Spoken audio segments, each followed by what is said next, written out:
ជំរាបសួរពុកម៉ែបងប្អូនទេមើលថាម្ហូបនេះជាម្ហូបអ្វីឥឡូវបងប្អូនមកមើលពីរបៀបដែលខ្ញុំធ្វើត្រូវមានស្លាបមាន់បើបងប្អូនចូលចិត្តធ្វើច្រើនក៏ធ្វើទៅតែខ្ញុំធ្វើតែបន្តិចទេឥឡូវយើងត្រូវដាក់គ្រឿងផ្សំរបស់យើងឥឡូវមានប៊ីចេងខ្ញុំដាក់ប៊ីចេងបន្តិចដាក់ប៊ីចេងហើយខ្ញុំក៏ដាក់អំបិលបន្តិចទៀតដើម្បីឲ្យស្លាបមាន់ចូលជាតិយើងត្រូវតែដាក់ស្ករផងព្រោះអីមិញភ្លេចដាក់ស្ករតែឥឡូវខ្ញុំមកច្របល់វាឲ្យសព្វហើយរួចមកខ្ញុំក៏យកទុករយៈពេល2នាទីទៅ3នាទីបន្ទាប់មកខ្ញុំក៏យកខ្លាញ់ចាក់ទុកឲ្យក្តៅសិនខ្ញុំក៏យកស្លាបមាន់ដែលខ្ញុំលាយគ្រឿងផ្សំ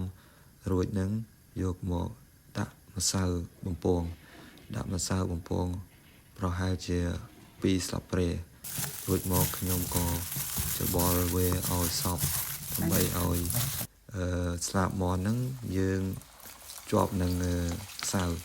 យកមកខ្ញុំក៏យកមកដាក់បំពងវារហូតដល់វាក្រហមយើងត្រូវរង់ចាំវាបន្តិចដើម្បីឲ្យស្លាបមាន់ហ្នឹងវាឆ្អិនហើយក៏ក្រហមទម្រង់ណាស់បងប្អូនហើយខ្ញុំក៏រៀបចំច្រងវាដាក់កញ្ច្រែងដើម្បីឲ្យវាស្រស់ខ្លាញ់ចេញ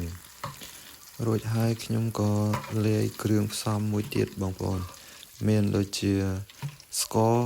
ប៊ីចេងអំបិលម្សៅស៊ុបហើយនិងម្ទេសមាត់យើងលាយជាមួយគ្នាហើយយើងយកស្លាបមាន់ដែលយើងបំពងរួចហ្នឹងយើងយកមកក្រឡុកពេលយើងក្រឡុករួចហើយយើងក៏យកស្លឹកខ្ទឹមយកមករោយពីលើរួចរាល់ហើយពុកម៉ែបងប្អូនស្លាបមាន់បំពងក្រឡុកអំបិលម្ទេសរបស់ខ្ញុំបងប្អូនអាចធ្វើតាមបានមុខម្ហូបនេះមិនពិបាកធ្វើទេងាយស្រួលណាស់ជម្រាបលាពុកម៉ែបងប្អូនទាំងអស់គ្នា